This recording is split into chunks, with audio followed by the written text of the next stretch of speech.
गायत्री मंत्र के साथ में एक बार प्रारंभ करते हैं। सभी ऋषि सत्ताओं को, परम पूज्य गुरुदेव, वंदनीय माता जी को प्रणाम करते हैं।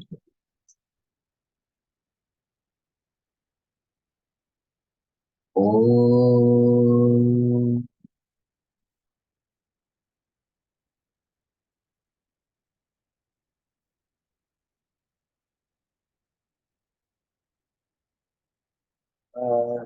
स्वाहा तत्सवितुर्वरेण्यं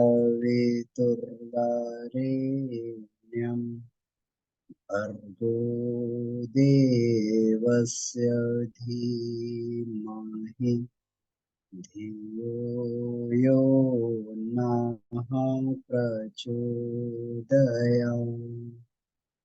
जी आप सभी को प्रणाम। श्रद्धेय बाबूजी को प्रणाम। तो आज का जो कक्षा का विषय है सब लोग जानते हैं। आज अनुभव शेयरिंग की कक्षा है। हर सेमेस्टर में एक बार अपने मूल्यांकन करने का समय होता है कि हम लोगों ने इस साधना की यात्रा में कितने पड़ावों को पार किया। यहाँ पर साधना के मार्ग में साधना में के मार्ग में और संसारिक मार्ग में एक इसमें फर्क आता है कि संसार के मार्ग में उपलब्धियां कितना हमें मिल गया उसमें काउंट किया जाता है। परीक्षा में बैठे, परीक्षा में कितने हमें मार्क्स मिल गए, तो उसमें उस आधार पर उपलब्धि को गिना जाता है कि इतने मार्क्स मिले। 100 में से 33 मिले तो हम लोग पास हुए। 100 में से 60 मिल गए तो प्रथम श्रेणी से पास हुए। 100 में से 80 मिल गए तो डिस्टिंक्शन से पास हुए। लेकिन अध्यात्म में अगर व्यक्ति प्रारंभ भर कर दे तभी उसको पास माना जाता है। यानी उसने प्रारंभ कर दिया है और कोई उपलब्धि नहीं भी मिली है तब भी वो पास माना जाएगा। इसमें से 100 में से जीरो वाला भी पास होता है। कम से कम प्रवेश तो लिया, यात्रा तो प्रारंभ की। यात्रा प्रारंभ करना ही एक बहुत बड़ी बात। भगवान कृष्ण कहते हैं कि योग के बीज का नाश कभी नहीं होता। अगर जीवात्मा किसी तरीके से भी योग मार्ग पर अपना कदम रख देते हैं तो आगे चल के भले ही पूर्णता प्राप्त हुई कि नहीं हुई, अगले जन्म में वहीं से फिर दोबारा प्रारंभ होता है जहां से वो यात्रा छोड़ी गई। हमारे यहाँ इसीलिए बहुत सारे उदाहरण देखने को मिलते हैं कि बचपन में ही आत्मज्ञान के धनी लोग थे। बचपन से ही आत्मज्ञान के लिए आदि गुरु शंकराचार्य बचपन में ही उन्होंने संन्यास धर्म की दीक्षा ले ली। ऐसा नहीं था कोई अलग वातावरण मिला था या किसी अलग वातावरण में पैदा हुए थे या किसी बहुत बड़े आश्रम में पैदा हुए थे। एक साधारण ग्रस्त क्या पैदा हुए थे, लेकिन पूर्व जन्मों का उनका तप था, उनके संस्कार थे जो उनको संसारिकता में बांध नहीं पाए और वो जन्म लेते ही चल दी। तो ये जन्म जन्मांतरों की यात्रा होती है। तो कभी भी हमें जो है इसमें हतोत्साहित नहीं होना चाहिए कि हमारी प्रगति नहीं हो रही है। हमने प्रवेश ले लिया है, हम कर रहे हैं, प्रयास कर रहे हैं, इतना ही मात्र बहुत है। हमने प्रयास किया तो कोई बात नहीं। कभी कभी क्वेश्चन पेपर जो है इस तरीके का आ जाता है कि प्रयास तो बहुत किया गया था लेकिन वो क्वेश्चन पेपर इतना डिफिकल्ट था, कुछ आउट ऑफ कोर्स आ गया तो हम लोग नहीं अच्छा परफॉर्म कर पाए। लेकिन इतना तो इसमें संतुष्टि रहती है कि हमने भरसक भरपूर प्रयास किया, भले ही नंबर इसमें जीरो मिला। तो ये वाली बात इसमें जो रहती है, तो इसलिए कभी भी हमें निराश नहीं होना चाहिए कि हम इतना से कर रहे हैं तो प्रगति। और अनुभव जरूर शेयर करना चाहिए। अनुभव जब हम लोग साझा करते हैं तो उसमें दो बात रहती है। एक तो हमें अपने मूल्यांकन करने का ये रहता है, एक हमारे मस्तिष्क पर एक ये धारणा बनी रहती है कि हमें अपना मूल्यांकन करना है, हमें देखना है कि हमारी प्रगति कितनी हुई है। तो अगर ये बात हमेशा ध्यान रहेगी तो रोज हम अपना मूल्यांकन करेंगे कि आज हमारी प्रगति कितनी हुई है, क्योंकि 6 महीने बाद पुनः जो है उसका जो अवलोकन किया जाएगा कि कितना हम उस यात्रा में आगे बढ़े। तो एक तो फायदा ये रहता है कि हमें अनुभव देना है, और दूसरा फायदा ये रहता है कि अपने अनुभवों से अपने को तो प्रेरणा मिलती है, अपने को तो कॉन्फिडेंस आता ही है। दूसरे लोग जब इस अनुभव को सुनते हैं तो उनको बड़ा लाभ होता है। हम लोग कितनी बार हम लोगों ने पंचकोशी साधना की पुस्तकें पढ़ी होंगी, विविध विविध पुस्तकें पढ़ी होंगी, गायत्री महाविज्ञान भी पढ़ा होगा, लेकिन जब हमने बाबूजी को इसमें प्रैक्टिकली इसको करते देखा और उनके अनुभवों को सुना तो हमें बहुत कॉन्फिडेंस आ गया कि हाँ, इस समय में भी भले गुरुदेव उस समय करवाया करते थे साधनाएं प्राण प्रत्यावर्तन की, पंचकोशी कुंडलिनी जागरण की, लेकिन क्या इस समय में संभव है? जगह अगर हम एक भी जीवित व्यक्ति को देख लेते हैं, उसके प्रमाणों को देख लेते हैं, तो हमें बहुत कॉन्फिडेंस आया। तो अनुभव शेयर करना बहुत जरूरी है। और इसमें क्या लाभ रहता है? वरिष्ठ साधकों के सामने अगर अनुभव की चर्चा की जाती है तो कहीं पर भी कोई डाइवर्जन आ रहा है तो तुरंत जो है उसको, उस डाइवर्जन को जो है हम लोग ठीक कर सकते हैं।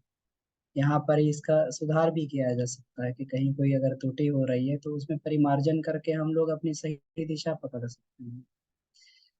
तो इसीलिए ये अनुभव वाली कक्षाएं जो है बहुत ही महत्वपूर्ण होती हैं, और बड़े ही सिंसियरली और सीरियसली हमें इन कक्षाओं को अटेंड करना चाहिए और उत्साह से अपने अनुभव देने चाहिए। अगर कुछ नहीं अगर हो पाया तो इतना ही भर कह देना पर्याप्त है कि हम इस साधना से जुड़े हैं, प्रयास कर रहे हैं, और अभी कोई प्रगति नहीं दिखाई दे रही, क्योंकि आध्यात्मिक प्रगति जो होती है वो बाहर शरीर में रिफ्लेक्ट नहीं करती है, सबसे पहले हमारे संस्कारों को, हमारे अंतःकरण को शुद्ध करती है। तो वो इतना अधिक जो है, इतना जल्दी समझ में नहीं आती चीजें, उसको समझने में समय लग जाता है। तो इसी यात्रा में हम लोग हमेशा आगे बढ़ते रहें, अपने अनुभवों को देते रहें, और इसी पेस पे हम लोग आगे बढ़ते रहें। तो ऐसी कामना के साथ में, शुभकामना के साथ में आज हम लोग जो है इसको प्रारंभ करते हैं। तो सबसे पहले मैं आमंत्रित करूंगा आदरणीय नागेंद्र सिंह बाबूजी को। ये हम सभी में बाबूजी वरिष्ठ हैं, तो इनको जो है सबसे जो है इसमें ये रहता है कि इनको देख के हम लोगों को प्रेरणा मिलती है। क्या प्रेरणा मिलती है?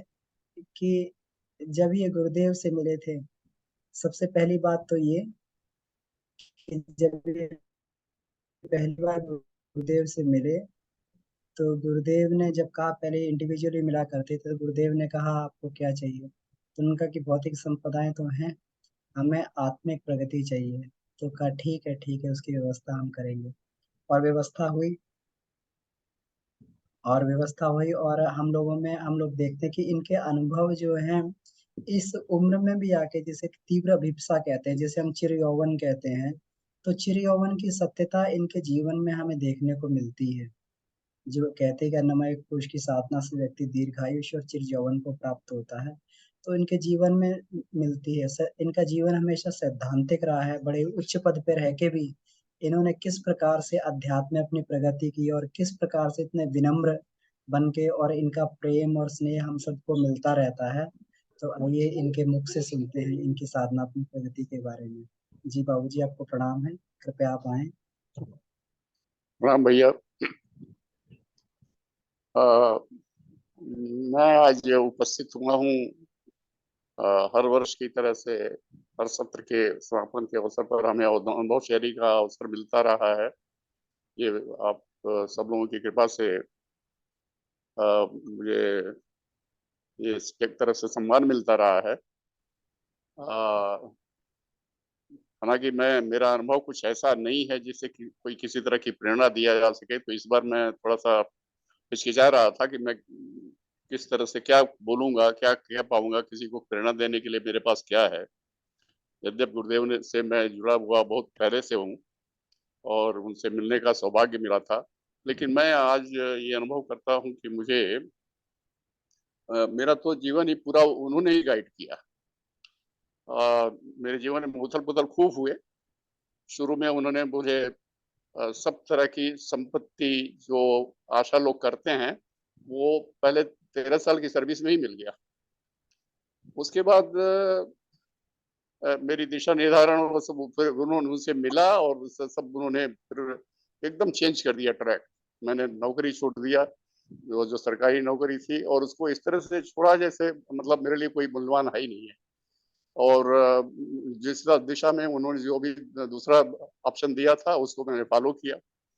और तमाम कठिनाइयां, तब सब तरह के दुख कष्ट जो भी आते रहे, वो कुछ कुछ भी उसके सब साथ भी उन्होंने ऐसा सामंजस्य बैठाया दूसरे तरह की हेल्प दे करके कि मुझे कभी कुछ मतलब दुख भी नहीं हुआ किसी तरह का।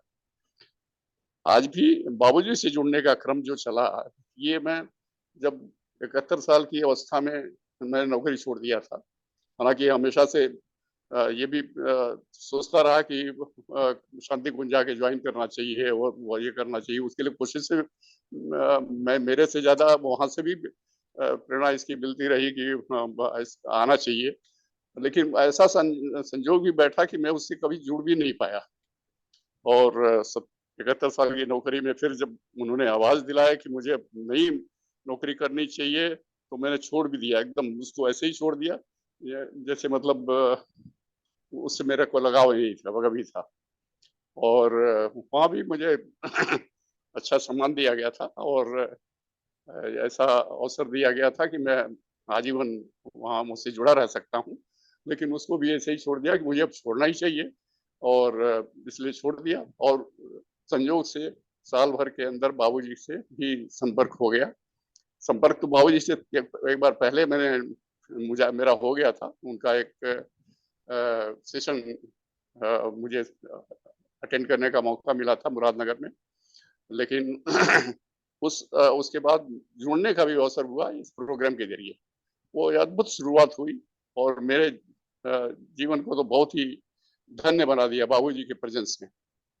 आज भी उनसे ही प्रेरणा मिलती है, और जो कुछ भी गेन किया हूँ, जो कुछ भी है मेरे जीवन में, वो उनसे ही मिला है। गुरुदेव प्रत्यक्ष रूप से तो गाइड करते ही रहे हैं मेरे जीवन को।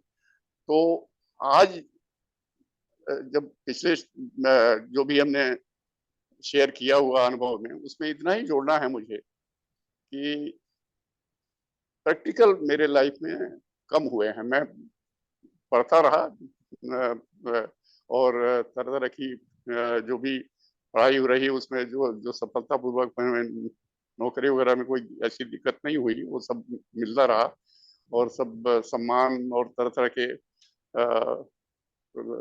उपलब्धियां होती रही। लेकिन जो इस समय हमें अनुभव करवाया गुरुदेव ने बाबूजी की प्रेरणा से, वो ये था कि मेरे अंदर कमी है प्रैक्टिकल्स की। थियोरेटिकली तो मैं खूब पढ़ता रहा, खूब करता रहा, लेकिन उससे मैंने देखा कि इससे कोई लाभ ज्यादा नहीं हो रहा है। और इसलिए अब थोड़ा जितना भी हो सकता है प्रैक्टिकल करने की कोशिश कर रहा हूँ। तो मैं तो समझ रहा हूँ कि आप सब लोग अपनी अपनी यात्रा में हैं, और मुझे तो सबसे ज्यादा प्रेरणा अभी अमन भैया से मिल रही थी। कल उन्होंने जो बात किया तो मैं एकदम सोचा कि भाई अगर यशी सिंह जी जो पहले आयोजन करते रहते थे, उनसे संपर्क रहता था, तो वो पहले ही बोलते थे। लेकिन इस बार अमन भैया ने जो प्रेरित किया, तो इस बार भी मैंने सोचा कि मैं शेयर करूं। और मैं तो इतना ही बोल पाऊंगा कि प्रैक्टिकल इस क्षेत्र में बहुत आवश्यक है। हम थियोरेटिकली बहुत कुछ करने की कोशिश करते हैं, आदतन यही रहता है, पढ़ते लिखते हम लोगों की यही आदत रहती है कि बस जैसे अमन भैया ने बोला, एग्जाम पास करने का लिए हम लोग पढ़ते रहते हैं और उसमें नौकरी ही सबसे बड़ी प्रेरणा रहती है। तो उस दिशा से ये अलग है। अध्यात्म की दिशा एकदम अलग है और इसमें प्रैक्टिकल आवश्यक है। इसीलिए सभी तरह के लोगों के लिए बाबूजी ने इस जो प्रोग्राम दिलवाया है बाबूजी के थ्रू, ये एकदम अद्भुत है और इसमें हम लोग आध्यात्मिक की दिशा में बढ़ रहे हैं। उसमें आनंद तो मिलता ही है, मुझे तो बहुत आनंद मिलता है और हर चीज को एंजॉय करता हूँ इसमें खूब ठीक तरह से। तो मैं यही कहूंगा कि मेरी जो कमी अभी आभास हुई है कि प्रैक्टिकल की बहुत कमी रही है, तो उसी को पूरा करने का प्रयास करता हूँ इन दिनों। बस इतना ही मेरा अनुभव आपको बताने के लिए है इस समय के लिए। तो बहुत बहुत धन्यवाद आप सबको, बहुत बहुत प्रणाम और बहुत बहुत शुभकामनाएं। आप सब इसमें प्रगति करें और इस दिशा में जो भी लाभ मिल सकता है बाबूजी के थ्रू उसको लेने का प्रयास करें। धन्यवाद।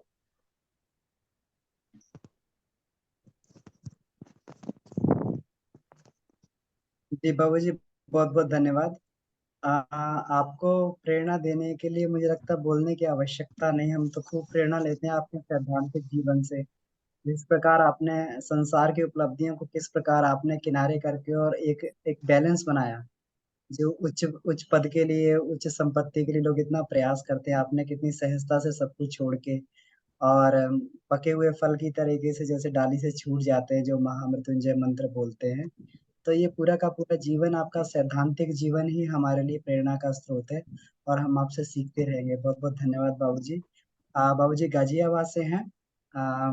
और सतत हमें इनका मार्गदर्शन मिलता रहता है। इनसे मिलते भी रहते हैं, हम लोग फिजिकली भी मिलते रहते हैं।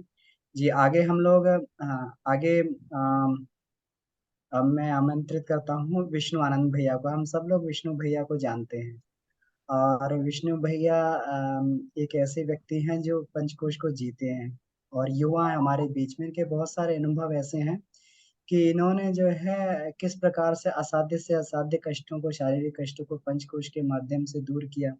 और हम सभी लोग परिचित हैं इनकी, इनके पवन वेग से हम सभी लोग परिचित हैं कि किस प्रकार से ये क्लास चलते चलते पूरी सार संक्षेप बना देते हैं और पूरा का पूरा पोस्ट कर देते हैं। इतना मतलब जबरदस्त इनका जो है ये प्रतिभा इनके अंदर है।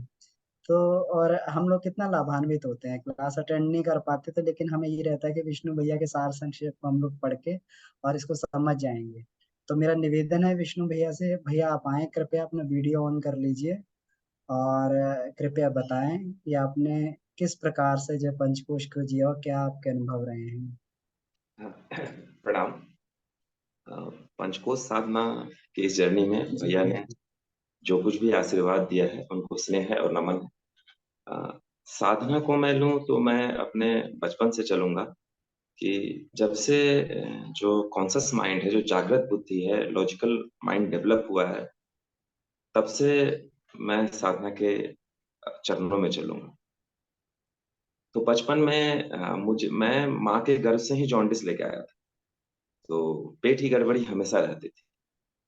जब थोड़ा बहुत अक्षर ज्ञान हुआ तो दादाजी गायत्री परिवार से में है, तो अखंड ज्योति आती थी। तो अखंड ज्योति में वो एक कॉलम्स आता था, उसमें कहानियां रहती थी, तो बाकी सब समझ में नहीं आते थे, तो वो कॉलम पढ़ा करते थे अपने आप। मतलब दादाजी के पास रखी रहती थी, तो उसको पलट के वो अपने आप रुचि थी पढ़ने में, तो उनको पढ़ा करते थे और उनसे प्रेरणा मिला करती थी। फिर धीरे धीरे जब शरीर के लगा कि शरीर में बल होना चाहिए और पेट बार बार बिगड़ जाना, तो सूर्य नमस्कार की विधा सिखाई गई। उस समय ये जाना कि योग क्या है, तो ये व्यायाम योग है, उसमें बस इतना जाना। और बताया गया कि इसको करने से आपको यह लाभ होंगे, तो पूर्ण श्रद्धा से सूर्य नमस्कार जो है करने लगा। और परिवार में जो नैतिक मूल्य थे वो सभी के आचरण में दिखती थी, तो उसके लिए विशेष कुछ साधना की जतन की जरूरत नहीं पड़ी थी। वो अपने परिवार के परिवेश में देखते सीखता सीखता रहा और वो अंतःकरण में उसकी जड़ें जमती गई। उसके बाद फिर जो है स्टूडेंट लाइफ शुरू हो गई, तो ये लगा कि कैरियर बहुत इंपॉर्टेंट है। परिवार में एक चीज था कि संघर्ष, संघर्ष क्या होता है, वो आशीर्वाद उस समय कष्ट लगता था, आज आशीर्वाद लगता है। उस समय जो एंगल ऑफ विजन था तो लगता था ये कष्ट है, बट आज पता चलता है कि वो समर हमेशा से एक आशीर्वाद रहा, वो ईश्वर का, गुरुदेव का एक अक्षुण्ण आशीर्वाद, और आज भी हमेशा साथ चलता है। तो लगा कैरियर बनाना है, फिर पढ़ने में लग गए। साथ में जो किताबें रहती थी गुरुदेव की, अक्षर ज्ञान बढ़ता गया तो उसको और भी पढ़ते गए, पढ़ते थे। अब वो अंतःकरण में कितना जाता था उस बारे में नहीं बोल सकता, उतना गहराई से समझ नहीं पाते थे, बट पढ़ने में रुचि थी। सुनसान के सहचर बहुत प्रभावित करते थे गुरुदेव की किताब, सुनसान के सहचर उसको पढ़ता रहता था। बट गोल था उस टाइम कैरियर, जॉब लेना है, इकोनॉमिकल क्राइसिस है तो जॉब लेना है, जॉब लेना है। लेकिन मैंने हमेशा पाया कि जिस चीज की मेरी इच्छा रही उससे विपरीत फील्ड में मैं गया, और मतलब लगा कि ये इस प्लेटफॉर्म में मुझे अच्छा देना है, उसे डिफरेंट प्लेटफॉर्म दिया गया। फिर एक नए संघर्ष की शुरुआत हुई, हमेशा संघर्ष मिला। इंजीनियर बनना चाहता था, देश की सेवा में चला गया, हमेशा एक डिफरेंट फील्ड। उसके बाद इसी क्रम में सब कुछ बढ़िया चल रहा था, अचानक एक सैन्य दुर्घटना हुई जिनका मुझे अधिकार नहीं है कि सार्वजनिक प्लेटफॉर्म पे मैं शेयर कर सकूं। बट उससे क्या हुआ कि पूरा मेरा लंबार रीजन, सैकर ये वाला सर्वाइकल रीजन, और फुट ड्रॉप पैरालिसिस वगैरह से सिंड्रोम हुए, काफी सारी जो है शारीरिक रूप से जो है इंजुरी आई, और हॉस्पिटलाइजेशन हुआ। उसी क्रम में, ये 2013 की घटना है, उसी क्रम में फेसबुक में बाबूजी कहीं प्रोग्राम था सिलीगुड़ी के आसपास वेस्ट बंगाल में, तो उसमें देखा। देखने के बाद एक बहुत ही आत्मीयता सी महसूस हुई। जो उसमें एक बाबूजी का कुछ बोर्ड सा बना हुआ था, उसमें लिखे, आत्मीयता से महसूस हुई। और मतलब कभी भी ना अध्यात्म को मैंने चमत्कार के रूप में बचपन से ही नहीं लिया, और न मांगने में यकीन रखा, कभी नहीं। मुझे लगता था हमेशा शुरू से ही कि ईश्वर ने जो अच्छा सोच रखा होगा वो हमारे लिए, हम मांगे क्यों। गुरुदेव की एक लाइन बचपन से ही चरचमाई थी, उपासना का, कि ईश्वर साहूकार नहीं है, और वो हम जैसा करेंगे वैसा भरेंगे। ये बात बचपन में समझ आ गई थी, तो मांगता नहीं था। बस अध्यात्म को ये मतलब एक पीस की तलाश में हमेशा रहता था, मांगने की विधा नहीं। और संघर्ष के क्षण में भी घुटने टेकने की विधा नहीं सीखी। वो गुरुदेव, हम मतलब परमात्मा को गुरुदेव अपनी अपनी आस्था श्रद्धा केंद्र होता है ना, तो उसके लिए सब शब्द यूज करते हैं। तो गुरुदेव के साथ बचपन से ही जुड़ा हुआ था, हो सकता है कि वो कॉन्शियस माइंड में वो किताबें, वो परमात्मा गुरुदेव। तो देखा, लगा, और उसमें कुछ चीजें पढ़ी तो लगा कि अरे इस समझने का अवसर अब आ गया। और उस समय से जो है गाड़ी, पवन वेग एक्सीलेटर, मुझे तो कुछ नहीं पता था कि मेरे अंदर क्या है या क्या है। बस लगता था कि भी ये मेरा कर्तव्य है। कर्म की वासना मेरे अंदर बड़ी गहन रही। जब लगा कि नहीं ये मेरा कर्म है, जितना इस छोटी बुद्धि से समझ पाता था उसमें भिड़ जाता था। और भिड़ जाता था तो सुरहा बैल भी लोग कहते थे, जुनूनी टाइप का था। उसमें लग जाता था, लगता था कि नहीं अंत तक जाना है। और जितना जाने की कोशिश करता था उतनी भटकने लगती थी, लेकिन हिम्मत नहीं हारता था, चलता रहता था। तो जब बाबूजी के करीब आया तब वो जो मतलब जिस जिस चीज की तलाश में था उस वाले, उसमें गियर लगा। और उसके बाद जो भी स्थूल शरीर कष्ट थे वो मिटते चले गए, आशीष, आप लोगों के आशीष से, उनके आशीष से। और फिर चलती रही, और बीच बीच में गियर फंसता रहा है, और इतने कम समय में उनकी चर्चा संभव नहीं है, लेकिन उस गियर को छुड़ाते रहे। छुड़ाते छुड़ाते लाभ, लाभ अगर करे तो लाभों की चर्चा बहुत हो सकती है। आज अ, कठिनाई की चर्चा करूंगा। तो मैंने पाया कि अ, असल में स्थूल शरीर का कष्ट कोई कष्ट ही नहीं है, क्योंकि जब स्थूल को मैं गया तो माना कि मैंने शरीर को ही अपना मान बैठा था, इसलिए वो कष्ट मेरा कष्ट लग रहा था। उसके बाद स्थूल से सूक्ष्म में तो पता चला कि विचार, विचार, फिर अध्ययन का क्रम चला, अध्ययन का क्रम चल पड़ा, और प्रैक्टिकल का भी क्रम साथ में चला। अध्ययन और प्रैक्टिकल ये चलते रहे, और चलते चलते जो है फिर धीरे धीरे समझ में आया कि अरे नहीं नहीं, ये सारी इच्छाओं से जुड़ा हुआ है। तो अब इच्छाओं का क्रम चल पड़ा कि इच्छाओं को कैसे नियंत्रित किया जाए। और सच मानिए इच्छाओं से ही सब नियंत्रित। और धीरे धीरे अब पता चल रहा है कि बाहर पढ़ने से ज्यादा अपने आप को पढ़ो, अपने आप को पढ़ने से ज्यादा उत्तर मिलता है। संसार में जी रहे हैं तो बाहर को पढ़ना ही है, लेकिन अपने आप को पढ़ें। इन्हीं शब्दों के साथ मैं आज अपने अनुभव को विराम देना चाहता हूँ। बहुत बहुत धन्यवाद भैया। तो वास्तव में यही है, ये कठिनाइयाँ नहीं होती हैं, ये साधना के मार्ग में हमें लगता है कि कठिनाई है, लेकिन वास्तव में ये कठिनाई नहीं है। बहुत सारे बहुत सारे परिस्थिति में, बहुत सारे केस में इस प्रकार से हो जाता है कि अपनी साधना से जो है सहायता कर देते हैं, उसमें थोड़ी सी ईश्वर सहायता कर देते हैं कि थोड़ी परिस्थितियां, थोड़ा तपश्चर्या वो करवा देते हैं, और वो जो उसका वातावरण भी बना देते हैं। तो हमें कभी ये नहीं मान के चलना चाहिए कि साधना कर रहे हैं तो कठिनाई आ रही है, साधना करें तो परेशानियां ज्यादा आ रही हैं। ईश्वर द्वारा बनाई गई व्यवस्था है, और जो हम बहुत बड़े अनुष्ठानों से जो चीज ना कर पाए, वो थोड़ी सी परेशानियों से, शारीरिक कष्टों से, मानसिक कष्टों से, थोड़ी सी परेशानियों से वो सारी चीजें हमारी हल हो जाती हैं। तो ये भी एक साधना का अंग है, और ये बहुत अच्छी बात है। और सबसे बढ़िया बात जो आपने कही कि इसमें ये जो है, हाँ, इसमें ये हम सभी की लाइफ गाइडेड रहती है, जैसे नागेंद्र बाबू जी ने भी कहा, हम सभी जो है एक सत्ता से जुड़े हुए हैं, और अपने हिसाब से हमें प्रोग्राम करते हैं, अपने हिसाब से चलाते हैं। तो कभी कभी हम लोग चाहते हैं वो नहीं हो पाता, लेकिन जो ऊपरी सत्ता चाहती है तो वो होता है। तो इसलिए और इनसे जो हमें बहुत प्रेरणा मिलती है, इनके वेग से, कि इसी प्रकार से व्यक्ति का वेग होना चाहिए, इसी प्रकार से व्यक्ति के अंदर जुनून होना चाहिए, जिस प्रकार से इनके अंदर जुनून है। और हमारी शुभकामनाएं भैया के साथ में है। आप हमेशा इसी प्रकार से हम सभी को प्रेरणा देते रहे। भैया कटिहार बिहार से थे। अब इसके बाद मैं आमंत्रित करना चाहूंगा, एक बहुत ही अच्छे साधक हैं, इंजीनियर हैं एनटीपीसी में, विपुल भैया। तो विपुल भैया ललितपुर से हैं, और ये इसमें बजाज की पावर कॉरपोरेशन में ये इंजीनियर के पद पे हैं। आ, भौतिक में तो ये अच्छा कर ही रहे हैं, लेकिन अध्यात्म में इनकी बहुत गहरी पकड़ है। जो हम लोग अभी बात कर रहे थे कि यात्रा, तो ये लगता है पूर्व जन्म के संस्कार, इनके बहुत गहरे संस्कार हैं। इस वजह से जो है ये बहुत प्रगति से ये जीवन में अपने आगे बढ़ रहे हैं। तो इनसे निवेदन है भैया कि पंचकोश में जुड़ने के बाद में आपके जीवन में क्या उपलब्धियां मिली, और कैसे आपको और भी आध्यात्मिक प्रगति मिली, तो आप कृपया इसके बारे में हमें बताएं। जी भैया। प्रणाम बाबूजी और सभी वरिष्ठ साधक गणों को प्रणाम। अमन भैया ने कुछ ज्यादा ही तारीफ कर दी, ऐसा तो मुझे नहीं लगता, लेकिन मेरे जीवन में क्या आध्यात्म से जुड़ने की एक बहुत बड़ी इच्छा थी, परंतु मुझे कोई रास्ता मिल नहीं रहा था।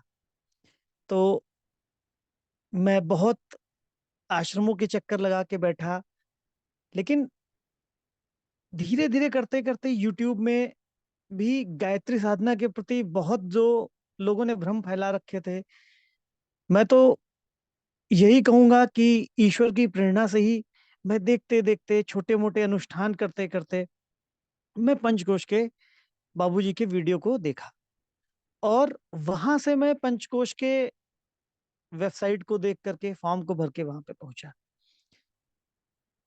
तो जब मैंने पंचकोश के सारे स्टडी करी, सारे चीजों को पढ़ा, तो मुझे जो प्रत्यक्ष प्रमाण है जो मेरे शरीर में हर कोश वाइज मैं आपसे शेयर करना चाहता हूँ। पहले तो मुझे जो छोटे मोटे रोग थे वो तो अपने आप ही सही हो गए, और प्राणमय कोश के हिसाब से ऊर्जा में भी वृद्धि आने लग गई। लेकिन जो सबसे बड़ी उपलब्धियां मुझे दिखती हैं, सबसे बड़ी उपलब्धियां, अगर मैं ग्रुप से जुड़ने के 1 वर्ष पहले और आज के बीच में अगर मैं सूक्ष्मता से अपने अस्तित्व या अपने मन का विश्लेषण करूं, तो मैं अपने आप को पाता हूं कि 1 वर्ष पहले मन बहुत रिएक्शन करता था, बहुत रिएक्टिव था। हर चीज, हर किसी विषय को आना और विषय को प्रोजेक्शन देना एक अलग बात है।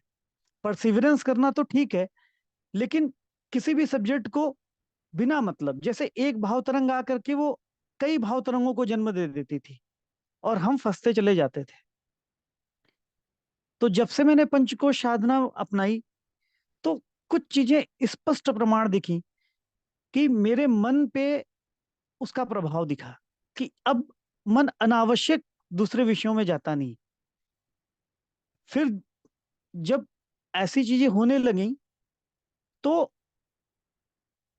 अपने स्वरूप की तरफ आने का मुझे मौका मिलना स्टार्ट हुआ, क्योंकि इससे पहले वो मन इधर उधर भटकाता रहता था, शांति की तरफ आता ही नहीं था कि मुझे पता चले कि मैं अंतर्मुखी हो पाऊं कि ना हो पाऊं। और प्रॉब्लम ये थी, यदि वही उपनिषद, वही चीजें मैं पढ़ता था तो 1 वर्ष पहले जो मेरे सामने उसका अर्थ परिलक्षित होता था, आज के समय में वो अर्थ एकदम बदलते हुए चले जा रहा है। तो बहुत बड़ा परिवर्तन मुझे तो अपने अंदर से मुझे अपने आप से पता लगा। आज के समय में मेरा मन शांत रहने लग गया और मैं अधिक समय तक, थोड़ा अधिक समय तक मैं अपने स्वरूप या अपने स्वरूप में स्थित रह सकता हूँ। अब दिन भर यही रहता है। अब बाकी चीजें धीरे धीरे, बाकी जो भी जगत के विषय थे उनमें रुचि जाने लग गई, इसी तरफ रुचि बढ़ने लग गई। और सब तो सब, कार्य करते वक्त भी अपने ऑफिस में भी जो चीज थी कि मैं ब्रह्म स्वरूप हूँ, इन सब धारणाओं को जो बहुत फोर्सफुली मुझे लानी पड़ती थी, मतलब लानी पड़ती थी, उसमें मतलब क्रिया शक्ति इन्वॉल्व होती थी कि करना पड़ता है, लेकिन वो चीज होनी चाहिए, होती रहना चाहिए। अभी भी ऐसा है नहीं कि बहुत ज्यादा होती है, लेकिन जैसे मान लो पहले 1 वर्ष पहले वो मतलब पूरे 8 घंटे में, पूरे ड्यूटी भर में 1 बार क्लिक करती थी, 2 बार क्लिक करती थी, तो वो क्लिक करने लगी। और दूसरी बात, जब भी मैं कभी भी व्यर्थ की चीजों में इन्वॉल्व होता हूं तो पता चलता है कि मेरी प्राण शक्ति कोई चाट के ले गया, मुझे यहाँ नहीं जाना चाहिए। तो अब कोई शक्ति है, अंदर से ही आवाज है जो मुझे रोकती है, मुझे यहाँ नहीं जाना है, मुझे जाना ही नहीं है। तो अपनी अनुभूतियों, मैं क्या कह सकता हूँ एक शब्द में अगर समराइज करूं, तो सूक्ष्मता बढ़ी, अपने अनुभवों का विश्लेषण करने की क्षमता बढ़ी, हर चीज को अनुभव करना। यदि एक सिंपल सा एग्जांपल है, मुझे संगीत में बहुत रुचि थी, तो संगीत सुन के बड़ा आनंद आता था। तो अभी परिवर्तन क्या हो गया, वो आनंद का उत्पत्ति कहाँ पे हो रही है, वो आनंद हो किसे रहा है, इस तरह की चीजों को सोचना स्टार्ट किया और अध्ययन भी बढ़ाया।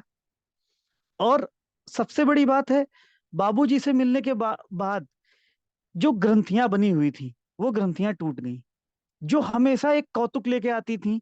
अब पता चल गया कि साधना में कौतुक क्या है, उत्साह देता है लेकिन साधना के अपने बेस से हटा देता है। तो सबसे बड़ी बात है कि मंजिल पे जाके भी क्या करेंगे, रास्ते को भी तो एंजॉय करना है, तो इस रास्ते को भी और एंजॉय करके चलना है, बस। और सबसे बड़ी बात, मैं तो अपने आप को इतना सौभाग्यशाली समझता हूँ, जितने भी वरिष्ठ साधक हैं मैंने ये देखा, किसी को भी मैं फोन लगा के बात करता हूँ, हमेशा मार्गदर्शन मिलता है। अमन भैया हो, सुभाष भैया हो, नितिन आहूजा भैया हो, किसी से भी बात होती, अजय आहूजा भैया हो, सबसे मेरा बातचीत होता रहता है और मुझे समय समय पे मार्गदर्शन मिलता है। मुझे तो बहुत बहुत फायदा हुआ है, मतलब। और बस मैं अब यही सब कह करके अपनी वाणी को विराम देता हूँ, क्योंकि मुझे समझ नहीं आ रही थी मैं क्या ही बोलूंगा। है। और धन्यवाद, धन्यवाद, आप सब लोगों ने मुझे मौका दिया अपने विचार को रखने के लिए इस प्लेटफॉर्म पे, इसके लिए मैं बहुत बहुत आभार मेरा। धन्यवाद भैया, धन्यवाद। बहुत बहुत धन्यवाद भैया। तो इसमें जो है अम, निश्चित ही आपके जो है विचार हमारे लिए प्रेरणादायक हैं। और यही होता है कि जब हम लोग प्रैक्टिकल करते हैं, जब आपने कहा कि उपनिषद और समझ में आने लगा, तो जब हम लोग प्रैक्टिकल करते हैं तभी जो है थ्योरी क्लियर हो पाती, थ्योरी पक्ष क्लियर होता है। और ये एक बहुत बड़ी बात है कि इतने कम एज में आपको ये चीज समझ में आ रही है कि हमें आनंद का स्रोत ढूंढना चाहिए। व्यक्ति आनंद में तो ये रहता है लेकिन उसके स्रोत को खोजता नहीं है कि ये विषयों का आनंद है, किस प्रकार का आनंद है। और अगर कोई आनंद ऐसा है जो जो जो अखंडानंद है, तो उसको कैसे प्राप्त किया जाए, उसके सोर्स को कैसे ढूंढा जाए। एक बहुत बड़ी बात है, इतनी अवेयरनेस होना, तो ये यही दर्शाता है कि आपका जो है साधना मार्ग पे आप बहुत तेजी से आप आगे बढ़ रहे हैं। किस प्रकार से आप साक्षी भाव में रहते हैं, अपनी एक एक चीज को, अपनी एक एक क्रिया को देखते हैं कि हमारी आत्मिक स्थिति के अनुरूप या आत्मा के से जो सिद्धांत है उसके अनुरूप ये चल रहा है कि नहीं चल रहा, हम चल पा रहे हैं कि नहीं चल पा रहे, यही साक्षी भाव है। तो इसी साक्षी भाव में रहने के लिए व्यक्ति जो है प्रयास करता है, और सभी साधना इसी के लिए होती हैं। और अगर इसमें हम हमारी सहजता बनती आ रही है, अगर हम इसमें रह पा रहे हैं, तो एक बहुत बड़ी साधनात्मक उपलब्धि है। हम ऐसे ही आपसे सीखते रहेंगे और प्रेरणा लेते रहेंगे आपसे। बहुत बहुत धन्यवाद। तो मार्गदर्शन इसमें जो है कि कोई कमी नहीं पड़ेगी, हमने अपने प्रैक्टिकल या प्लेटफॉर्म पे कम से कम जो है मार्गदर्शन की कभी कमी नहीं पड़ेगी, और ये मिलता रहेगा हमेशा। इसके लिए बहुत बहुत धन्यवाद। अब नेक्स्ट मैं आमंत्रित करता हूँ, हमारी किरण दीदी हैं। हम सभी लोग उनके व्यक्तित्व से परिचित हैं। दीदी यूएसए से हैं, ओहियो से। तो और इनका सबसे बड़ा ये है कि ये पंचकोश को जीते हैं। इनका व्यवहारिक पक्ष इतना बढ़िया है कि ये व्यवहार से ही कहते हैं ना, गुरुदेव कहा करते थे कि तुम मुझसे ये मत पूछ मैं क्या करूं, तुम मुझसे ये, जिस दिन तुम बन जाओगे उस दिन बहुत कुछ करने की आवश्यकता नहीं रहेगी। तो इनका व्यक्तित्व उसी तरीके का है, और ये प्रैक्टिकल पंचकोश को जीती हैं। तो हम इनसे बस यही सीखना चाहते हैं कि व्यवहार में ये किस प्रकार से पंचकोश को जीती हैं, डे टू डे लाइफ में हमें बताएं, ताकि हम लोग भी इसी मार्ग पर आगे बढ़ें। आपको प्रणाम है दीदी। जी भैया प्रणाम। और बाबूजी और आप सभी जो साधक हमसे जुड़े हैं पंचकोश साधना से, उन सभी का मैं हार्दिक अभिनंदन करती हूँ। और एक मुझे 2014 के अंदर बाबूजी जब फरीदाबाद आए थे, तो उस समय बाबूजी से मिलना हुआ। तो जब बाबूजी से मिली तो उन्होंने 5 दिन का एक कोर्स किया था, शिविर था 5 डेज का। तो 5 दिन के वो कोर्स के अंदर क्या हुआ कि जब लास्ट डे था ना, तो उन्होंने एक चार्ट के ऊपर ऊपर शिव बना दिया, नीचे शक्ति, और वहां पर छोड़ दिया। फिर मुझे लगा कि बहुत कुछ छूट दिया, बहुत कुछ छूट गया, ये 5 दिन में तो कंप्लीट नहीं हुआ। फिर मैंने बाबूजी से रिक्वेस्ट की कि आपने ये छोड़ दिया, हम आगे कैसे बढ़े। फिर बाबूजी ने हमें मैं आज इतनी उत्साहित थी कि मैं बस आपको बता नहीं सकती, और सोच रही थी कि कैसे बताऊंगी। तो जब बाबूजी से मिलना हुआ तो उन्होंने बोला उपनिषद लेके आओ, और मैं बहुत समाज का कार्य करती थी, सारा दिन समाज में घूमती थी, भारतीय संस्कृति ज्ञान परीक्षा जगह जगह। तो उन्होंने बोला पहले आत्म निर्माण करो, अपना निर्माण भी करते होते हैं। बोले हाँ। तो उस समय उपनिषद लाए, तो कुछ भी समझ नहीं आता था मुझे, उपनिषद तो मैं खोल कर ही डरती थी। सिर्फ एक ही बुक मेरी अपनी थी जो इस समय मेरे हाथ में है, प्रज्ञा उपनिषद, बस। मैं प्रज्ञा उपनिषद, प्रज्ञा पुराण से बहुत प्रेम था मेरा, और मैं उसको बहुत पढ़ा करती और पकड़ के लोगों को पढ़ाया भी करती और बांटा करती। एक ही मेरा वो था। फिर बाबूजी ने जब उपनिषद दिए तो पढ़ना शुरू किया। तो 5 कोष की साधना के अंदर, यदि आज मैं अपना, मैंने कुछ पॉइंट नोट किए थे कि किस तरीके से हम अपने एक्सपीरियंस को शेयर करें। तो इसके अंदर मैंने जो, सबसे पहले मैं अपना रूटीन को शेयर करती हूँ कि हम किस तरीके से उसको जीते हैं। तो उसके अंदर एक ही दिन में हमें 5 कोशों में जीना है, ठीक है। एक दिन, ये नहीं है कि हमने सप्ताह में 4 दिन वो करना है, 4 दिन वो नहीं। एक डेली रूटीन में हम पंचकोश को कैसे उतारें, उसको मैं देख रही थी। तो उसके लिए मैं क्या करती हूँ कि सुबह जल्दी उठना, अपना उषा पान करना। जब मैंने प्रारंभ में उषा पान शुरू किया था तो बहुत ज्यादा मैं जल लेने लगी थी, तो उससे मुझे कुछ कठिनाई आई, तो मैंने उसको कम किया थोड़ा। एक रूटीन में एवरेज अमाउंट में मैं अब पानी लेती हूँ, जल आहार सुबह सुबह लेती हूँ। और उसके बाद हम उपनिषद पढ़ते हैं। सुबह सुबह का जो समय होता है उसमें उपनिषद पढ़ने से क्या होता है कि एकदम माइंड एकदम साफ होता है। उसमें हम प्रज्ञा उपनिषद और उपनिषद जरूर डेली रूटीन में, ये दोनों काम जरूर करती हूँ। और अकेले में भी नहीं करती हूँ, अपने साथ 2-3 अपनी बहनें रख ली हैं जो मेरे साथ, जब भी हम लोग, इसको मैं बताना भी चाहूंगी, गाइड भी करना चाहती हूँ कि जब हम पढ़ते हैं तो इतनी बातें समझ नहीं आती। जब हम डिस्कस करते हैं 2-3 लोग, जो एक तो क्लास जैसी होती है, कुछ लोग हमसे ज्यादा पढ़े लिखे होते हैं, कुछ हमारे से बच्चे जो होते हैं, स्टूडेंट जो हमारे से कमजोर होते हैं। तो जो ज्यादा समझदार हैं उनसे हम सीखें। जैसे अभी भैया ने बोला कि हम अपने वरिष्ठ साधकों को फोन करते हैं, बताते हैं, उन लोगों को भी टीम में रखें, उनसे सीखें, और जो जिनको थोड़े से हमसे कम है, नहीं जानते, उनको हम सिखाएं। इस तरीके से जब हम पढ़ाते हैं या पढ़ते हैं, हमारी नॉलेज में बहुत वृद्धि होती है। तो इस तरीके से मैंने अपना टाइम फिक्स किया, सुबह उठ के मैं पढ़ना पढ़ाना, उसके बाद स्नान, एक छोटा सा 24 मंत्र गायत्री, 5 महामृत्युंजय मंत्र से एक छोटा सा दीपक जलाकर एक छोटा सा यज्ञ, यज्ञ के बाद अपना योगा, जो योगा की एक्सरसाइज हैं, जो बाबूजी ने बोला हुआ है, जो प्राणायाम उसके अंदर ही, और जो हमारा ये पावर योगा जिसको बोलते हैं, उसमें आसन, बंद, मुद्रा, प्राणायाम, ये एक ऐसा कॉम्बिनेशन पैक है जिसके अंदर सब हो जाता है। उसमें अलग से करने के लिए कुछ भी जरूरत नहीं है। हमारे पास समय नहीं है, सिर्फ 10 मिनट का, 10 मिनट में जब स्नान करते हैं तब भी अच्छे से अपने अपने आप को वार्म अप किया, और उसके बाद 10 मिनट का योगा कर लिया। उससे क्या हुआ, मेरी फ्लेक्सिबिलिटी बहुत बढ़ी। जो मुझे हर छोटी-छोटी बात पे थकान हो जाती थी, वो तो मालूम नहीं कहाँ गई। और उसके बाद योगा हो गया, अब अपना कुछ हल्का-सा अल्पाहार किया। मैं कुछ ब्रेकफ़ास्ट भी स्किप नहीं करती हूँ, ज़रूर कुछ लेती हूँ। उसकी वज़ह से थोड़ा वेट गेन भी हुआ, लेकिन मैं लेती हूँ, अभी भी ऐसे ही करती हूँ। और फिर उसके बाद थोड़ा विश्राम किया, विश्राम के बाद उठकर अपने 2 तरह से काम करती हूँ, एक फ़िज़िकल और एक मेंटल।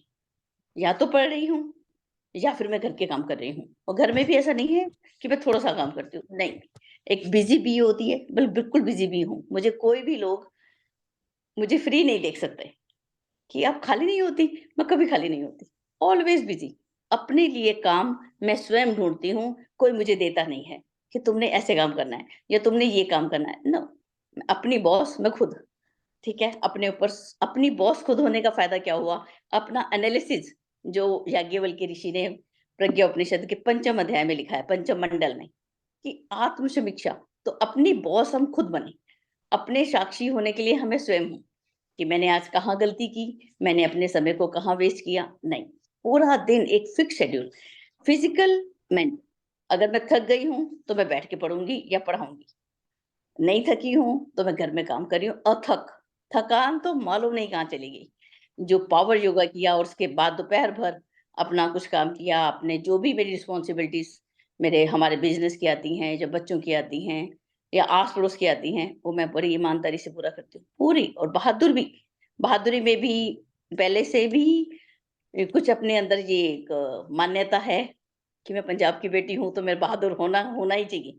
तो उसको अभी और बढ़ी, समझदारी से काम, ईमानदारी से, पूरी डेडिकेशन से काम, ये सब मेरे उसमें पड़ गया। तो ये है मेरे लिटरेचर में, मैंने उपनिषद और प्रज्ञा उपनिषद, ये मेरा मेन लिटरेचर है। और मेरे स्टेट ऑफ माइंड ऐसी है कि हर हाल मस्त है।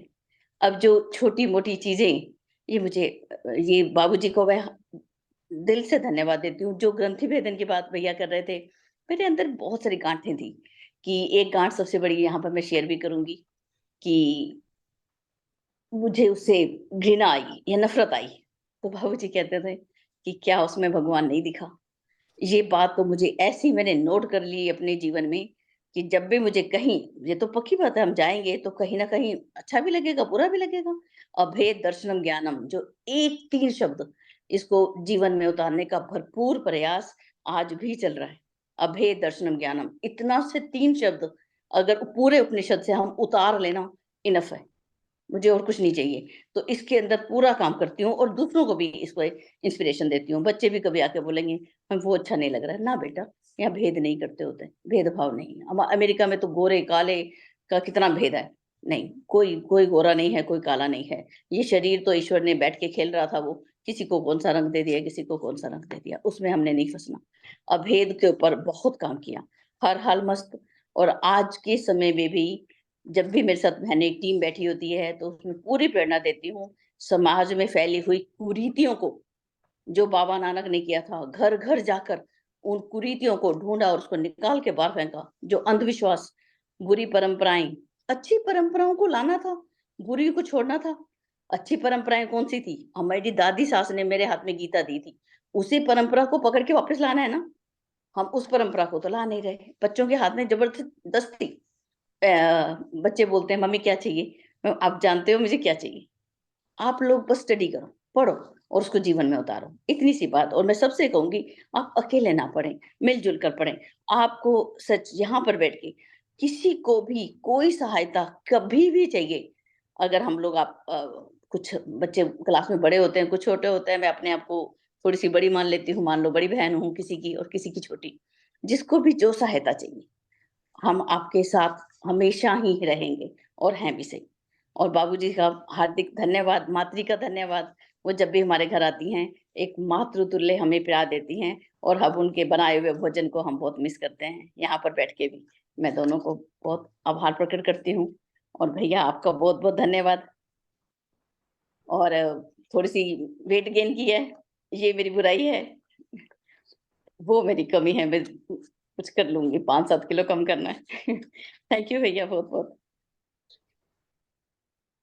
बहुत बहुत धन्यवाद दीदी। आप चिंता ना करें, आपने कहा कि ये पंजाब की बेटी हैं और साहसी हैं, तो ये जो है कोई बहुत बड़ी बात नहीं। वेट वगैरह जो है ये सब, तेलंग स्वामी को मैंने देखा बहुत मोटे थे लेकिन ब्रह्म ज्ञान में कितना ऊपर। तो ये जो है चलता रहता है। तो ये सब वेट है, ये नश्वर है, ये आता जाता रहता है। तो इसलिए लेकिन आपके जो ऊपर वाले कोश हैं ये बहुत ही स्ट्रांग हैं। जो आपका आत्मीयता वाला कोश है, जो विज्ञान में कोश का आपने जो इतनी सहजता से कहा कि कोई भी हमसे किसी भी समय किसी भी प्रकार की सहायता के लिए बोल सकते हैं, तो ये एक बहुत बड़ी बात है। ये आपका आत्मीयता वाला कोश बहुत स्ट्रांग है, आपका आनंदमय वाला कोश है बहुत स्ट्रांग है। हर हाल जो है आप मस्ती में रहते हैं, हर परिस्थितियों में। तो आपने प्रैक्टिकली अध्यात्म को जिया है।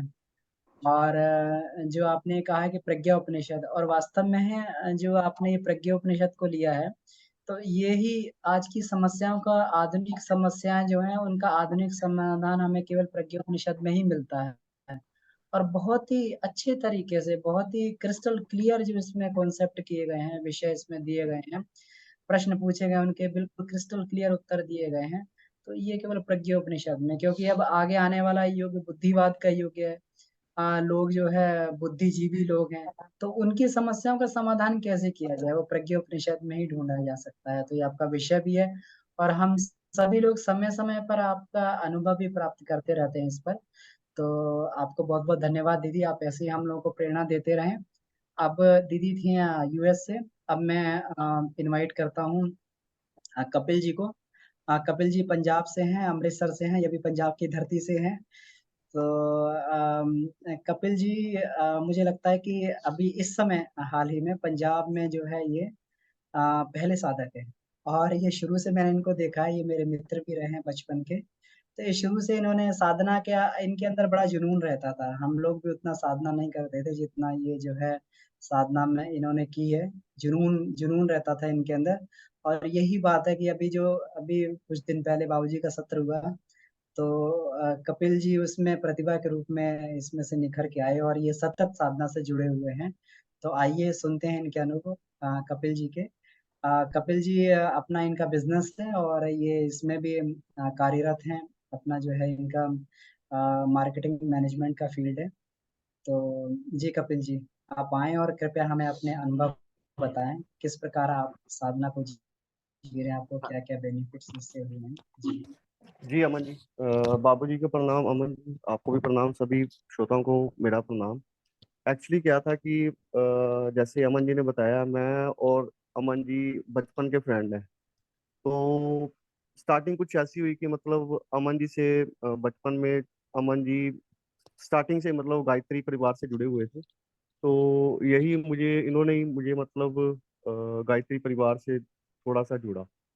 तो मतलब इनके साथ मैंने साधना करनी थोड़ी शुरू की। तो धीरे धीरे करते मैंने साधना में देखा कि अ, मतलब एक जैसे हम कुछ कड़ी छूटी होती है ना बंदे मतलब बंदे की, तो वो मुझे लगा कि मतलब नहीं यार, कुछ और भी दुनिया है, हम अलग दुनिया में जी रहे हैं और एक अलग सी दुनिया और भी है। तो धीरे धीरे मैंने भी गायत्री साधना करनी शुरू की। तो ऐसे ही करते करते गायत्री परिवार से जुड़ गया। उसके बाद मैंने धीरे धीरे मैंने उस समय मतलब मैंने तपस्या करनी शुरू की। तो उसमें 1.25 लाख गायत्री का मैंने जप भी किया, तो बहुत बढ़िया उस समय अनुभव था। लेकिन थोड़ा ऐसा हुआ कि अमन जी को अमृतसर छोड़ के फिर जाना पड़ा, तो धीरे धीरे मैं भी मतलब साधना करता रहा, लेकिन वो साधना की कड़ी कुछ ऐसे ही परिवारवाद में छूट गई कि मतलब फिर वापस वहां पे मतलब मैं जुड़ नहीं पाया। तो फिर ऐसा हुआ कि ये इसी साल मतलब बाबूजी का यहाँ आना हुआ अमन जी के साथ। तो फिर मैं बाबूजी के साथ उनके साथ उनका ये एक जो है मतलब क्लास अटेंड की सुबह की। तो उससे फिर मुझे थोड़ा सा अनुभव हुआ कि नहीं, मैं कुछ मतलब छूट गया है जिसको मतलब दोबारा से करना चाहिए। तो ये जो बाबूजी की मैंने वो क्लासेस अटेंड की, मतलब मैंने देखा उसमें वीडियोस देखी, उसमें पंचकोश साधना को मैंने देखा। तो पंचकोश साधना से मुझे मतलब अनुभव हुआ कि इस शरीर के अंदर मतलब वही बात है कि हम सिर्फ संसारिक जीवन को देखते रहते हैं कि लेकिन अपने अंदर को झांक के नहीं देखते। मतलब हम जैसे मतलब मूर्ति में भगवान को देखते रहते हैं कि भगवान है, लेकिन उसका अनुभव जो है वो तभी होता है कि जब हम अपने अंदर जान कर देखते हैं। तो ऐसे ही मतलब वो जो पंचकोशीय साधना है उसमें मैंने अपने आप के अंदर जानकर देखना शुरू किया। तो थोड़े थोड़े मतलब पहले तो कुछ भी नहीं था, मतलब ऐसे ही जैसे थोड़ा अनुभव होना शुरू हुआ कि नहीं कुछ अंदर है, कुछ अलग है। मतलब जैसे हम कुछ भी सोचे, जैसे मतलब हम चल रहे हैं, कैसे चल रहे हैं, सांस ले रहे हैं कैसे ले रहे हैं, कौन है जो अंदर बैठा सांस ले रहा है, कौन है जो हमें चला रहा है, कौन है जो हमें अ, अ, मतलब आगे बढ़ने की प्रेरणा दे रहा है। तो वो अनुभव होने शुरू हुए पंचकोशीय साधना से। तो मतलब अब मुझे पता चल रहा है कि नहीं यार, अंदर पांच, जैसे पांच तत्व है, पांच प्राण है, पांच तत्व से हमारा शरीर बना हुआ है। तो ये नेचर क्या है, ये हम कहाँ पे जी रहे हैं, क्या कर रहे हैं, सब अब मतलब अनुभव थोड़े से अलग से होने शुरू हो गए हैं। तो अंदर का ज्ञान थोड़ा सा स्टार्ट हुआ है, अंदर के अनुभव शुरू हुए हैं। कहने का मतलब ये है कि पहले तो बिल्कुल पता ही नहीं था, ध्यान लगता ही नहीं था। मतलब बस बैठना और सोचना, मन मन क्या है, अब मुझे पता चलना थोड़ा शुरू हुआ है कि मन क्या है। मन मन जैसे मतलब मैं बुक्स में पढ़ता भी था कि आप बैठोगे तो मन भागेगा। तो सोचता था कि ये क्या मन भागेगा, क्या कहते रहते हैं। मतलब अब अनुभव होने शुरू हो गए हैं कि मन क्या है, और मन मन कहाँ को कैसे कंट्रोल करना है, उसको कैसे एक बिंदु पे लेके आना है, और उसके बाद उसको कैसे अपने अंदर लेके जाना है, और अपने अंदर के अनुभवों को कैसे जागृत करना है। तो अब ये धीरे धीरे सारा अनुभव होना शुरू हो गया है। तो मुझे लग रहा है कि मतलब जैसे ये साधना चल रही है, तो ठीक है, मतलब ये साधना थोड़ा सा लंबा ही होता है। इसमें हम सोचे कि एकदम से आप उपलब्धि को प्राप्त हो जाएगा, ज्ञान प्राप्त हो जाएगा, तो होगा जरूर, लेकिन थोड़ा सा समय लगेगा मुझे लग रहा है। लेकिन काफी अच्छा है। मतलब आप सुबह जैसे उठते हो, आप जैसे अपने पहले कोष को ही अगर हम देखते हैं, तो जैसे हम प्राणायाम वगैरह करते हैं, जहाँ हम एक्सरसाइज करते हैं, तो आप अनुभव करोगे क्योंकि आपका सारा दिन बहुत बढ़िया निकलेगा। लेकिन जैसे आप उसका अगर आप 2-3 दिन एक्सरसाइज नहीं करते हो, जहाँ प्राणायाम नहीं करते हो, जहाँ तो आप अनुभव करोगे कि आपका दिन ना आज थोड़ा ऐसे गुजरा कि जैसे बोझ सा रहा है। तो इसके साथ ही जैसे आप सुबह 10 मिनट का ही चाहे ध्यान करो, ध्यान से क्या हो जाता है कि आपका मन ना एकाग्र हो जाता है। तो उसमें क्या है कि अगर आप कुछ भी काम अगर आप करते हो, जहाँ जैसे मैं जॉब पे जाता हूँ, तो वो मुझे फिर एक अनुभव हो जाता है कि मैंने ये काम करने हैं। तो जो पहले बेकार का टाइम इधर उधर गुजर जाता था, पता ही नहीं चलता था कि ये टाइम वेस्ट हो गया मेरा। तो वो अब जो टाइम वेस्ट होता है वो टाइम आपका बच जाता है, और आप उस टाइम को और भी कहीं पे लगा सकते हो। जैसे पहले मैं ये सोचता था कि हम आए हैं तो सिर्फ खाना पीना सोना भागना दौड़ना बस यही है। लेकिन अब अनुभव होना शुरू हो गया कि हम संसार में अगर हमें भेजा गया है, तो सिर्फ इसलिए नहीं भेजा गया कि बस खाओ पियो सो और बस खत्म होके वापिस आ जाओ। अब अनुभव शुरू हो गया कि नहीं, संसार में अगर हमें भेजा गया है, तो संसार के भी कुछ कार्य हैं जिनके लिए हमें भेजा गया है। कोई किसी उपलब्धि, किसी काम के लिए हमें यहाँ पे संसार में भेजा है, तो उस कार्य को भी देखना चाहिए। उस कार्य की तरफ अब जैसे मन वरना संसारिक, जैसे संसार में अगर हम आए हैं, तो संसार के लिए भी हमारे कुछ कर्म हैं जो करने चाहिए। मतलब जैसे आप देखोगे, अनुभव करोगे कि आपके आसपास ही कई लोग जो है, मतलब साधना विहीन फिर रहे हैं, उनको पता ही नहीं है किस लिए आए हैं, किस लिए जी रहे हैं। जैसे बाबूजी के साथ जुड़ने के बाद मुझे अब अनुभव हो रहा है कि मैं क्यों आया हूँ। तो ऐसे ही मतलब मैं चाहता हूँ कि मैं अब मैं कुछ उपलब्धि थोड़ी सी प्राप्त करूँ और लोगों को भी अपने साथ, इस परिवार के साथ जोड़ूं। धन्यवाद।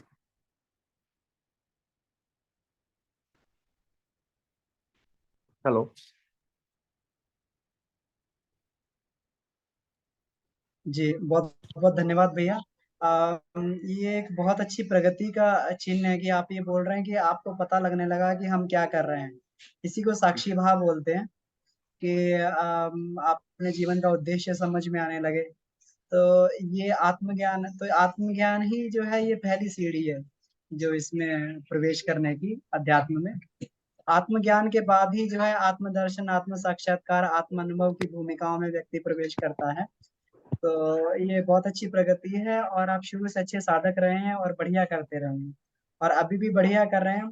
और निश्चित मान लीजिए गुरुदेव ने आपको चुना है पंजाब प्रांत में जो है गायत्री साधना को किस प्रकार से आगे बढ़ाना, फैलाना है, पंचकोशी साधना को अध्यात्म कैसे आगे ले जाना है। तो ये परम पूज्य गुरुदेव को बड़ी आशाएं, अपेक्षाएं हैं और हम सभी लोग बड़ा ही मतलब आपसे प्रेरणा भी लेते हैं और बहुत ही प्रसन्न चित्त भी हैं कि आप जो है पूरा शिद्दत से पूरा उससे जो है इस साधना में लगे हुए हैं। आपको बहुत बहुत धन्यवाद और हम सभी की शुभकामनाएं आपके साथ में कि आप खूब आगे बढ़ें और खूब साधनात्मक प्रगति करते हम सभी को प्रेरणा देते रहें। जी, बेला दीदी का धन्यवाद। हैंड रेज है। हाँ, दीदी इसी प्रकार से आप सभी लोग जो है बेला दीदी ने हैंड रेज किया, तो जो भी अपना अनुभव देना चाहें तो कृपया वो हैंड रेज कर देंगे। जी दीदी, दी प्रणाम। प्रणाम। दीदी थैंक बिहार से हैं। जी जी, और दीदी स्टेट बैंक ऑफ इंडिया में मैनेजर पद पे हैं, बहुत अच्छे पद पे रह के भी किस प्रकार से साधना कर रहे हैं, आइए दीदी से सीखते हैं, समझते हैं। जी बहुत बहुत थैंक यू अमन सर। और जो भी लोग मुझे सुन रहे हैं उन सबसे बहुत बहुत थैंक यू सुनने के लिए, क्योंकि बहुत बार हम ऑनलाइन सेशंस मिस कर जाते हैं अलग अलग कारणों से, और अपने लोगों को भी बहुत बार नहीं सुन पाते चाह के भी। कि आज जैसे किरण मैम का कुछ दिन पहले सेशन था, मैं एक दिन बाद मुझे याद आया कि वो बीत गया, तो मैं उस दिन नहीं सुन पाई। और आज सब लोगों को सुन के, इन इन पांचों जिनसे भी आज हम लोग के सेशन हुए, उनमें से दो लोगों को मैं बहुत अच्छे से कांटेक्ट में हूँ। किरण मैम से, वो तो मेरी दोस्त जैसी हो गई हैं, और विकी भैया से, जिनसे मैं बहुत कनेक्ट हो पाती हूँ, ऐसा फील होता है। और बाबूजी तो वो मेरे पिता महान के समान है, हर एंगल से गुरु हैं। ये जो पंचकोश साधना है, ये हम सबकी लाइफ में अलग अलग मौके पे टच कर रही है, तभी हम आज इसके पार्ट हैं। और हर एक का जन्म संस्कार, हमारी जो पाथ है, और ये ये जुड़ाव, ये कोलिजन, ये अ, ये ये प्री डिसाइडेड जैसा है। ये है, इसको कोई अगर टच हो और वो चला जाए, वो मतलब वो आपको नहीं लगे कि कुछ हुआ इम्पोर्टेंट, ऐसा नहीं हो सकता। ये बना ही नहीं है, इतना ऑथेंटिक है ये आत्मा का हमारे लाइफ में आना, कि इसको कोई अनटच होके इसको अनुभव ना करे, ये पॉसिबल ही नहीं है। मैं छोटी सी दो चीजें बताऊंगी। बाबूजी के पास जाना हुआ, विजय जी हमारे कस्टमर के थ्रू फ्रेंड बने और उन्होंने इनके बारे में बताया, और मैं वहां जाती थी, और इत्तेफाक से मैं और मेरे हस्बैंड साथ में ही जाते थे। ऐसे हम दोनों साथ बहुत कम ही हैं, लेकिन इनके लिए हम साथ रहते हैं। ऐसा हो जाता है, अपने आप हो जाता है।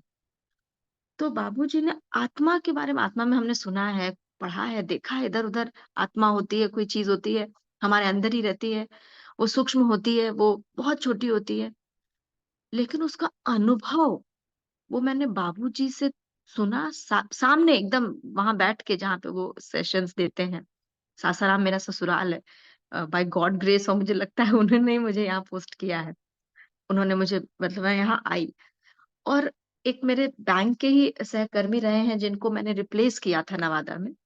उन्होंने मुझे फ़ोन पे ही, मतलब एफिनिटी बढ़ी, उनके मैसेजेस अच्छे लगते थे। तो मैंने पूछा, आपको क्या मिला? मतलब क्या हुआ आपका? तो उन्होंने फ़ोन पे मुझे अपना आत्म साक्षात्कार बताया।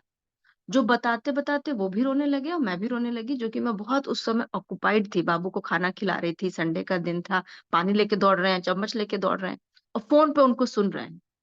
लेकिन वो इतना ऑथेंटिक था कि ये जो चर्चाएँ हो रही हैं हमारी, वो वो हम सबको गढ़ रही हैं। वो हमें परमात्मा से मिलने का, उनका मार्गदर्शन के साथ एक स्टेप बन रहा है। और मैं बहुत थैंकफुल हूँ कि मुझे अपॉर्च्युनिटी मिल रही है बाय डायरेक्ट। अमन भैया को उतना डायरेक्ट नहीं मिल रहा, या बहुत लोगों को नहीं मिल रहा है, कि मैं इस पूरे क्रम में अपने आप को मतलब ऐड कर सकूं। और मुझे अब लगता है, मेरा छोटा सा एक्सीडेंट हुआ था, और उसके बाद से मेरा ये जर्नी है वो थोड़ा सा फास्टन हो गया। और वो एक्सीडेंट ऐसा था कि छत पे से गिरी थी। तो ये जो इंसिडेंस था वो जिस तरीके का था, बहुत से कौवे थे, सैटरडे का दिन था, सूरज ढल रहा था, और जो ये इसका मेरा मतलब ठीक होने का क्रम था, एक समय लगा, मुझे लगा मैं 2 पैर पे नहीं चल पाऊँगी, अब हो गया, अब नहीं हो पाएगा, ये 2 पैर नहीं आएँगे, ये 3 या 4 रहेंगे। तो अब यहाँ पे आज की जो जर्नी है, तो शरीर भाव तो कुछ है ही नहीं, जैसे अभी विक्की भैया ने कहा, शरीर बहुत छोटा भाव है। हम शरीर भाव में ही रह जाते हैं।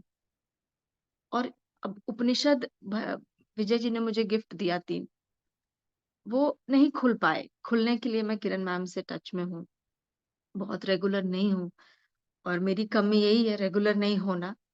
जो मैं अपने से कमिटमेंट है कि मैं, डिसिप्लिन बहुत इंपॉर्टेंट है। गोकुल जी ने कहा था इसी प्लेटफॉर्म पे कि पहला स्टेप रेगुलरिटी है। एक समय आएगा जब आप लेवल पहुंच जाएंगे, तब रेगुलरिटी को आप छोड़ सकते हैं, या अपने आप छूट जाएगा शायद, जैसे आज किरण मैम का हो गया, इट्स ओके। लेकिन मेरे लिए जो जिस लेवल पे, जिस समय पे मैं हूँ, इट इज नॉट ओके। मुझे इस पे परिश्रम, या इसको जब साधना वर्ड हम ऐड कर रहे हैं, तो इसके लिए मुझे प्रयास करना है, मुझे अपना इनपुट देना है। तो मुझे बहुत अच्छा लग रहा है सबको सुन के, और मुझे मौका मिल गया इतना जल्दी, मैं प्रिपेयर नहीं थी। I am thankful to everything, thankful to Babuji specially. बहुत बहुत धन्यवाद दीदी। अम, जी, तो निश्चित ही आपका अनुभव जो आपने बताया, तो ये इसमें ये कोई दो राय वाली बात नहीं है कि आपको प्रत्यक्ष बाबूजी का सानिध्य मिला। हम लोग तो बहुत दूर हैं, तो आप जो है कभी भी बाबूजी के इतना नजदीक है, तो कभी भी आप जो है उनका सानिध्य आपको मिलता रहता है, तो एक बहुत ये सौभाग्य की बात है।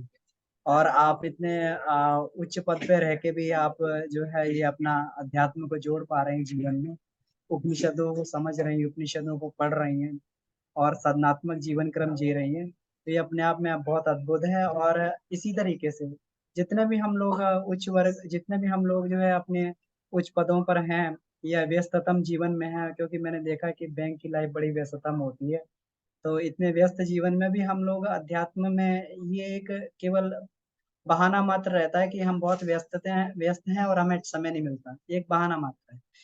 तो इसमें जो है हम लोग ये देख सकते हैं कि व्यस्त जीवन में भी रह के, क्योंकि व्यस्त जीवन में तो और अधिक जो अध्यात्म की आवश्यकता पड़ती है, तो अध्यात्म के माध्यम से हम लोग जो है इसमें किस प्रकार से अपने जीवन को और व्यवस्थित बना सकते हैं। तो वास्तव में अपनी व्यस्तता नहीं रहती, अपनी अस्त व्यस्तता रहती है, और अध्यात्म हमें जो है बिल्कुल सही मायने में व्यस्त होना सिखाता, परफेक्शन के साथ में। हम कभी भी, हम सब लोग ये प्रयोग करके देख सकते हैं कि हमारी लाइफ, जैसे कपिल जी ने भी बताया, कि लाइफ जो है और व्यवस्थित हो जाती है इससे। तो चलिए आगे, बेला दीदी थी अभी। आगे मैं इनवाइट करता हूँ अनुज कुमार तिवारी जी हैं हमारे। ये रायबरेली से हैं भैया। तो ये भी एक अच्छे साधक हैं और अभी वर्तमान में ये एक शिक्षक पद पे हैं, लेक्चरर हैं, प्रोफेसर हैं। तो आइए इनसे सुनते हैं कि इनसे पंचकोश के इन्हें जो है किस प्रकार से इन्होंने अपने जीवन में इसका जो है बेनिफिट लिया और क्या-क्या इनके जो अनुभव हैं, तो इनसे इनके अनुभव से हम लोग भी प्रेरणा लेते हैं। जी। प्रणाम बाबूजी को प्रणाम और सभी साधकों को प्रणाम। मैं पंचकोश से सन 2021 में जुड़ा पहली बार। अप्रैल महीने की जो नवरात्रि सेशन होता है, मैं उसमें जाने का मुझे सौभाग्य हुआ। हमारे यहाँ रायबरेली से अनिल त्रिवेदी भाई जाते हैं, तो उनके माध्यम से हमें बाबूजी के बारे में जानकारी मिली और मैं वहाँ पहुँचा। तो जो मुझे विशेष लाभ हुआ पंचकोश साधना से, कि अपना जो शरीर है इस पे अगर हमें कोई बाबूजी जैसे बाबूजी जब मिले तब पता चला कि हमें अपना भोजन कैसा रखना है, अपना विचार कैसे रखना है। तो मैं विचारों से जुड़ा रहा, ग्रुप में जुड़ा रहा, उसमें जो विकी भैया पूरा मैटर डालते हैं उसको मैं पढ़ता रहा, तो बहुत हमें लाभ हुआ। शरीर को लेके स्पेशली, जो इतना मोटा शरीर हो गया था और उसमें नमक की साधना को लेकर जो मुझे अगर वजन कम करना है तो थोड़ा सा नमक और भोजन पे संयम करना है, और आध्यात्म के क्षेत्र में इतने उपनिषद पर बाबूजी ने बोला तो उससे बहुत कुछ ज्ञान प्राप्त हुआ। और ऐसे सौभाग्य मिलता रहे, बाबूजी का आशीर्वाद मिलता रहे और हम लोग आगे बढ़ते हैं। प्रणाम। बहुत-बहुत धन्यवाद भैया। वास्तव में आप एक अच्छे साधक हैं, हमने आपको देखा है, आपने इतने कम समय में जुड़ के भी जो है लंबा स्वाद व्रत किया, नमक को छोड़ के। जबकि नमक के पीछे हमारे घरों में महाभारत भी हो जाता है, लड़ाइयाँ होती हैं, लेकिन आपने स्वाद को पहले। तो जो व्यक्ति कहते हैं कि जो व्यक्ति अपने स्वाद को वश में कर लेता है, वो सारी इंद्रियों को वश में कर सकता है। और आपकी प्रगति भी बहुत अच्छी है और बहुत ही तेज़ी से आप आगे बढ़ रहे हैं और निश्चित ही बाबूजी का खूब आपको स्नेह आपको मिलता रहेगा, आशीर्वाद मिलता रहेगा परम पूज्य गुरुदेव का। तो आप ऐसे अपने जीवन में प्रगति करते रहें, हम सभी को प्रेरणा देते रहें। इसके लिए आपको बहुत-बहुत धन्यवाद है। आगे मैं आमंत्रित करता हूँ हमारे सूरज मोदनवाल जी जुड़े हुए हैं, इनका जो है हैंड रेज़ है। जी, जी भाई साहब अपने आप को अनम्यूट कर लीजिए आप। जी, आप अपने आप को अनम्यूट कर लीजिए।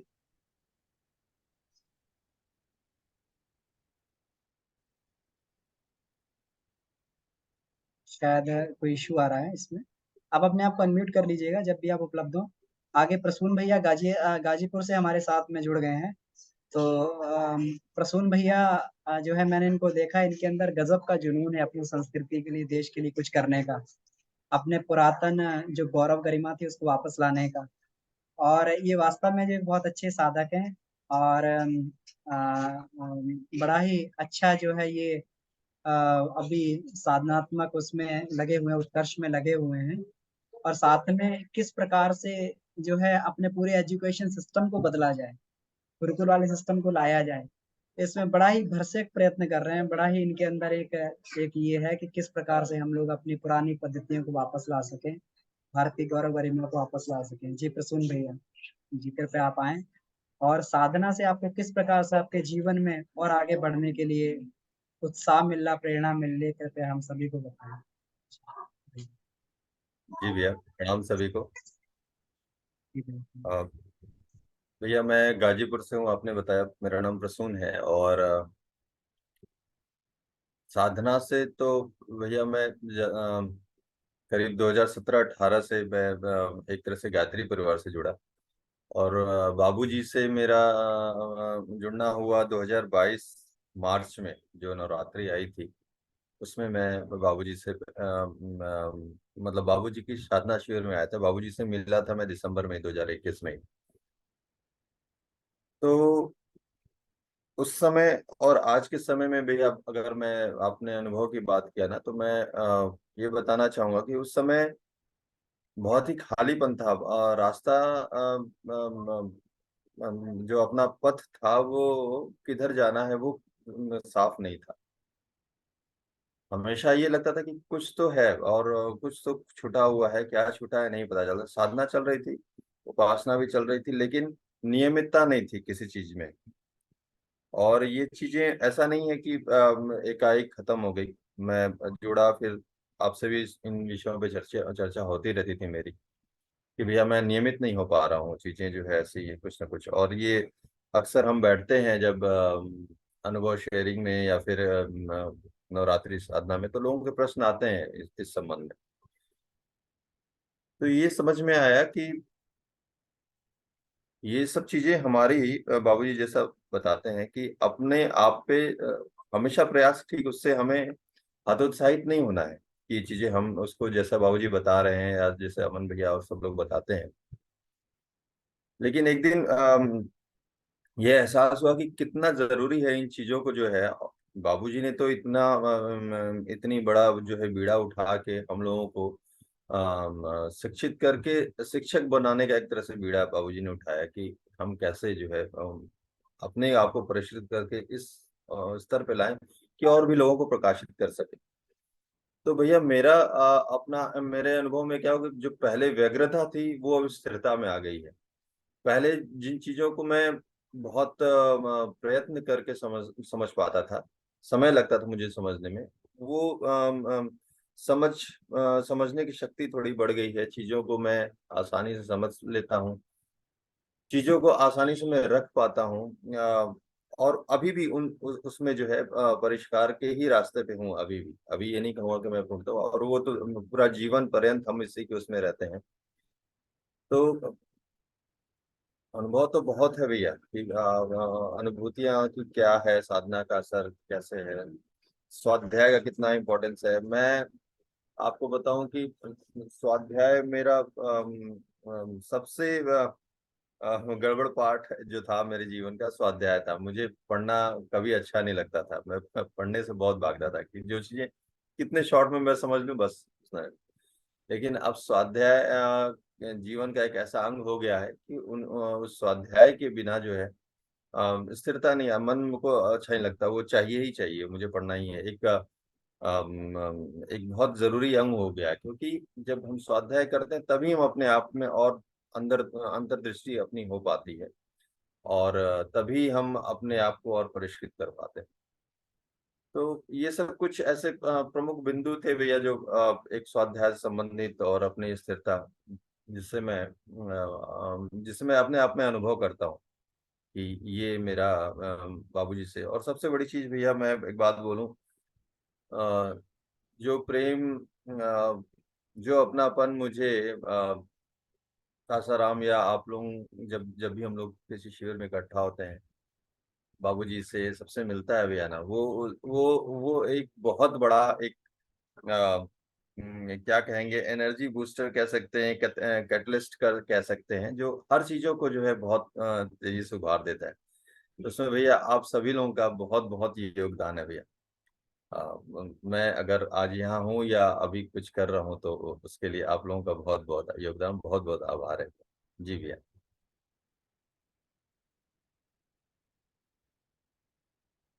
अमन भैया।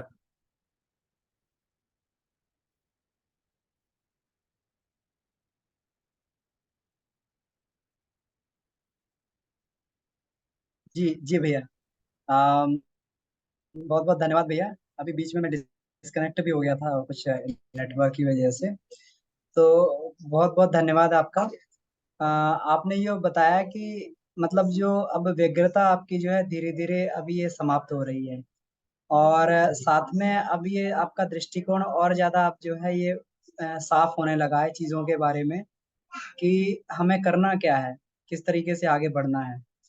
तो यही क्योंकि अध्यात्म में है, जब हम लोग ये कहते हैं कि परमात्मा प्रकाश स्वरूप है, तो परमात्मा की अनुभूति इसी तरीके से की जा सकती है अपने नजदीक में कि अगर हमें जो है अपनी आत्मिक उपलब्धियां, आत्मिक मूल्यांकन करना हम लोग सीख गए हैं, हम लोग हमारी आत्मिक प्रगति किस दिशा में हो रही है और हमें कैसे आगे बढ़ना है और क्या क्या प्रयास करना है, तो इसका मतलब यही मानना चाहिए कि ईश्वर का प्रकाश हमें मिल रहा है और प्रकाश में सारी चीजें दिखाई देती हैं। तो आत्मा का प्रकाश हमें मिलने लगा, इसका मतलब आत्मा के ऊपर जो आवरण चढ़ा हुआ था धीरे धीरे छटने लगा है, हम लोग आगे बढ़ रहे हैं। तो ये एक अपने आप में बहुत बड़ी उपलब्धि होती है। तो और ये प्रत्यक्ष आपके जीवन से है भी, और बहुत सारी बातें हमें भी आपसे सीखने को मिलती हैं। आप किस प्रकार से आपके अंदर एक जज्बा है भगवान के काम को करने का किसी रूप में भी।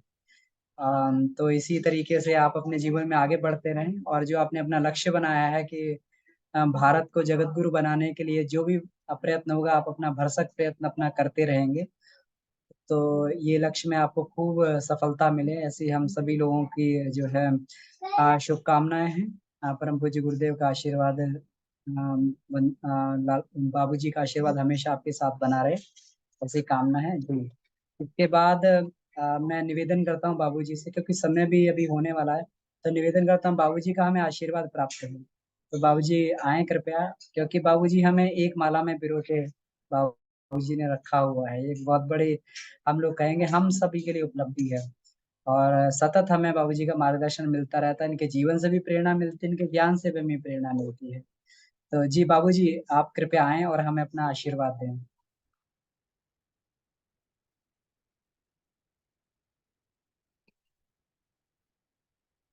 जी बाबूजी, आप कृपया अपने आप को अनम्यूट कर लीजिए। ये हो गया जी आप तो अनम्यूट किए हम। हाँ जी। जी बाबूजी प्रणाम।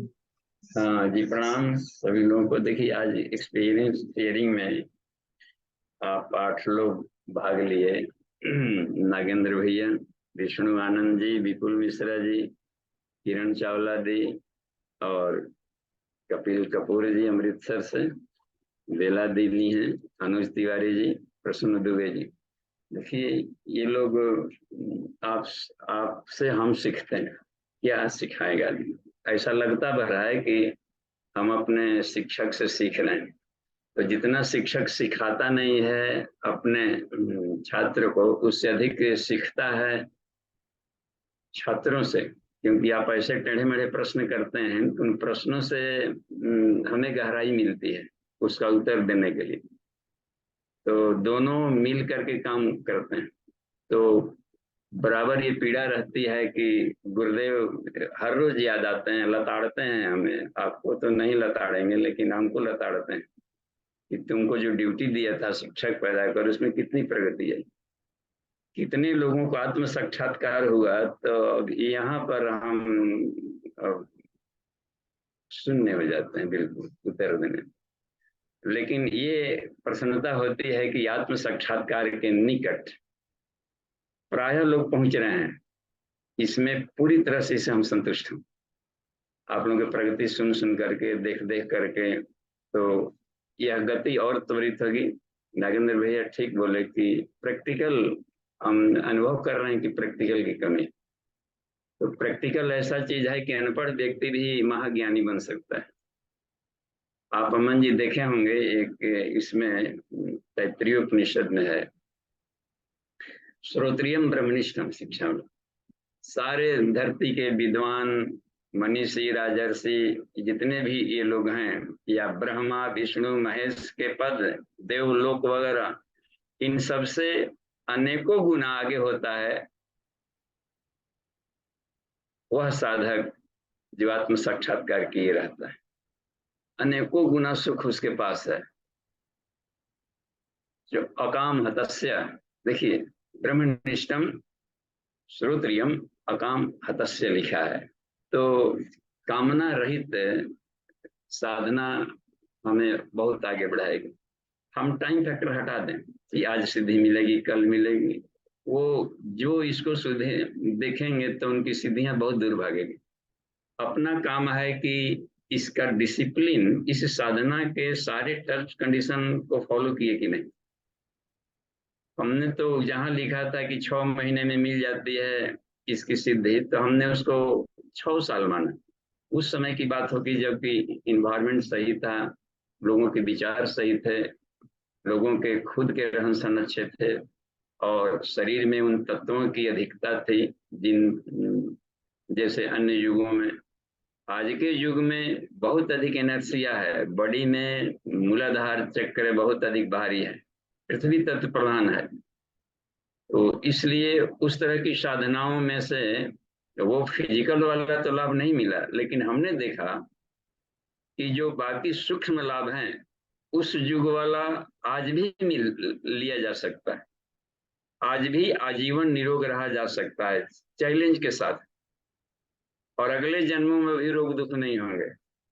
तो वो शरीर को स्वस्थ रखा जा सकता है एक बात, लेकिन जो बात रहती है हवा में उड़ना, ये करना, वो सूक्ष्म रूप से संभव है। जहां भी हम लोग एरियल थॉट रखते हैं तो सारी प्रॉब्लम बहुत छोटे हो जाते।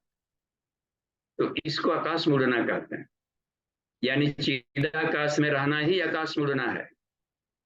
तो उनके शब्दावलियों के हम लोग गहराई में अर्थ देखते जाएं और आगे बढ़ें। सभी निश्चित मानिए कि हम सब लोग 100% अच्छी स्थिति में हैं और अपने को संतोष अनुभव करें, और हम चाहेंगे कि हर लोग अपना अनुभव जरूर शेयर करें। अनुभव शेयर करने से ऐसा नहीं है कि किन्हीं के पास अनुभव नहीं है। स्वाध्याय नहीं किए हो, नो प्रॉब्लम, क्या पढ़ना, पढ़त पोथी पढ़ी पढ़ी बेगम हुआ, तो फिर क्या पढ़ना होता है? अपने विचारों को पढ़ना होता है। अपने भीतर जाए तो अथाह ब्रह्मांड है, उसको पढ़ा जाए। ऐसा विचार आया तो क्यों आया, और यह विचार हमको कहाँ कहाँ पैदा कर रहा है, इसको तो कोई पढ़ सकता है। पढ़ो, इसके लिए क्या ये पढ़े लिखे योग्यता की जरूरत है।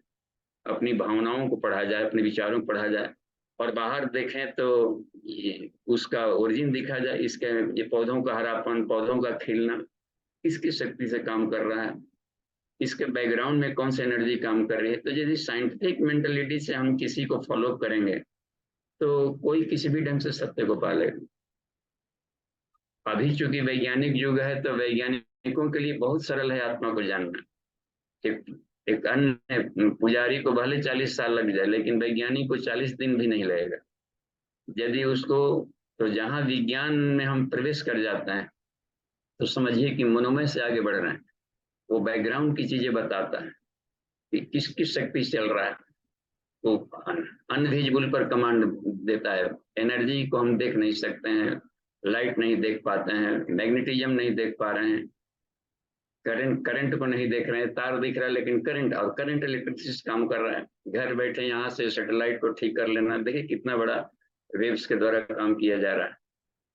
तो सूक्ष्म विचारों, तरंगों, कॉस्मिक रेडिएशन से खिलने की कला जब मिल जाएगी तो बड़ा मजा है साधना में। तो ठीक है, सबके लिए प्रश्नोत्तरी कोई है तो किया जा सकता है। टाइम हो गया है तो टाइम है। हाँ देखिए, तो अमन जी जी बाबूजी, अभी समय है, अभी हमारे पास 7 मिनट का समय है बाबूजी। हाँ, तो हम चाहेंगे कि कोई प्रश्न हो।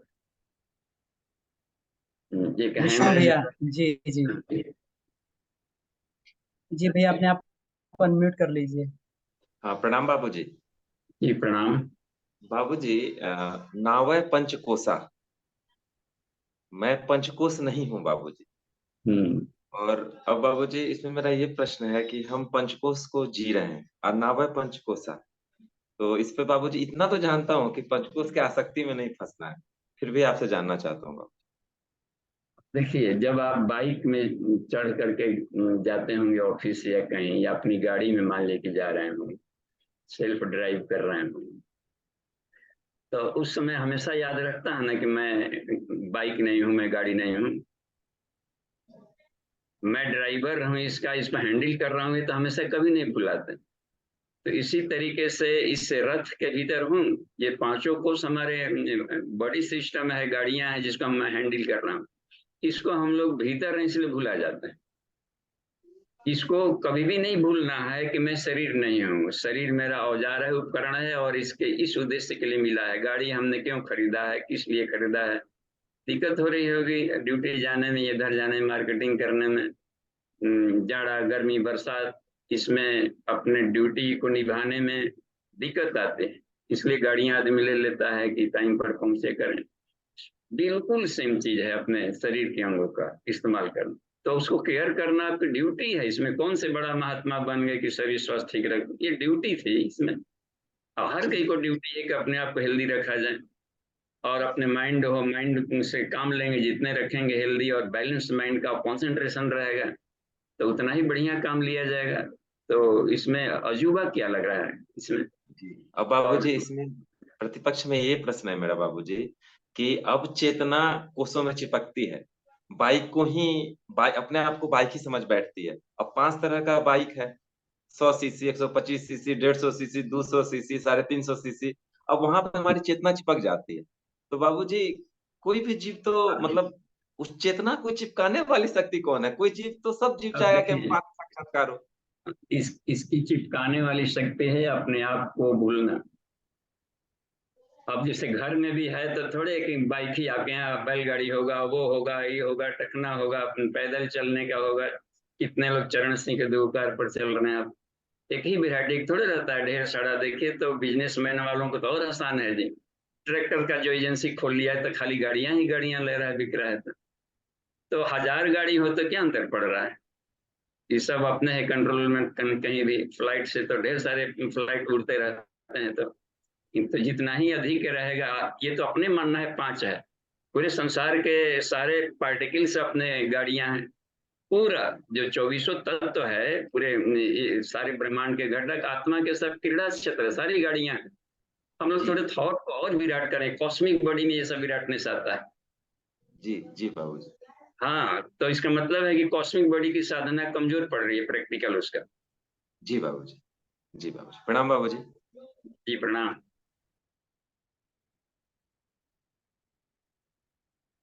तो ठीक है अमन जी, देखते हैं।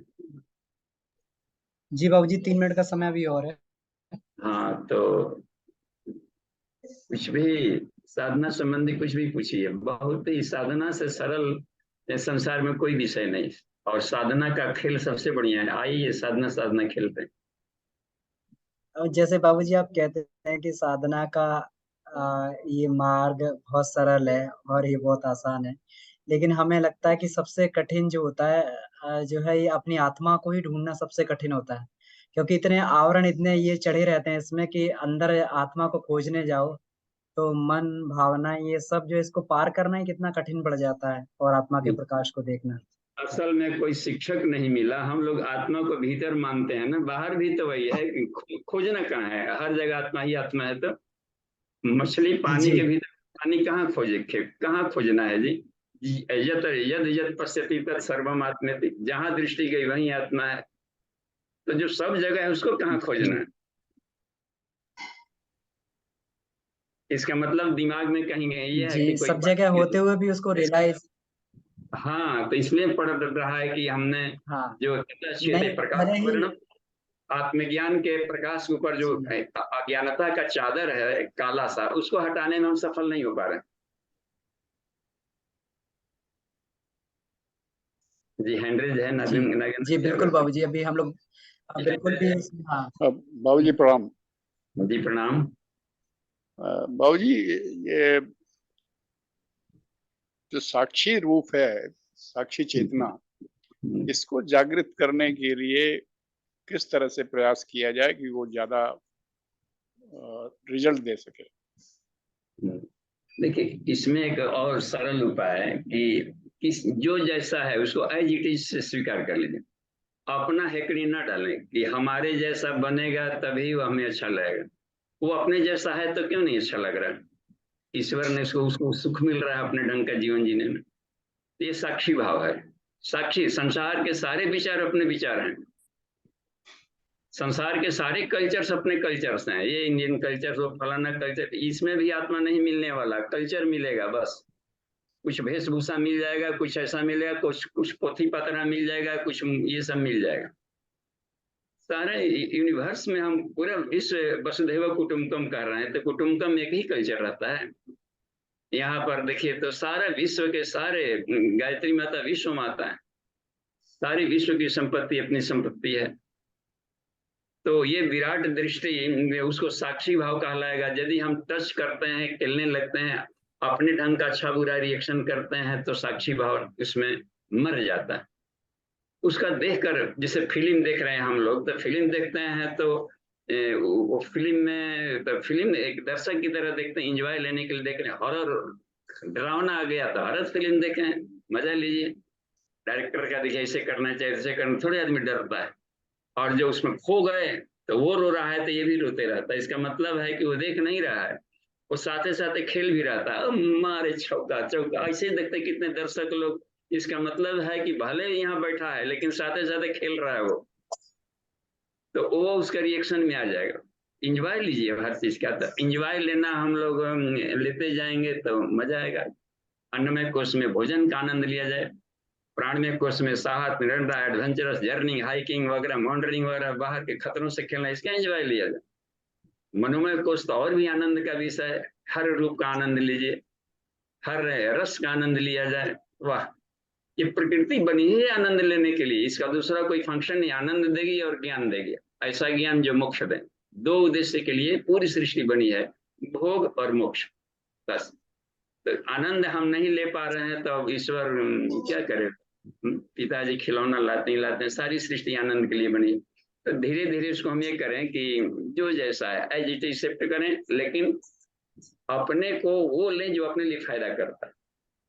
नशेड़ी से घृणा ना करें, नशा हमें हटा कर, वैसे हम नशा नहीं करेंगे, लेकिन नशेड़ियों से दोस्ती क्यों तोड़े।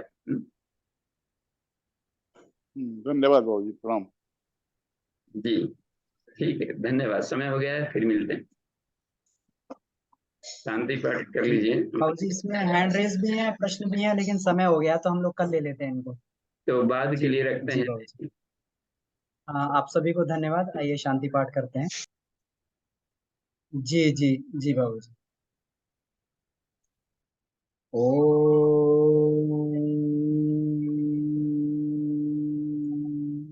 शांति शांति शांति। समाप्त। सभी को धन्यवाद।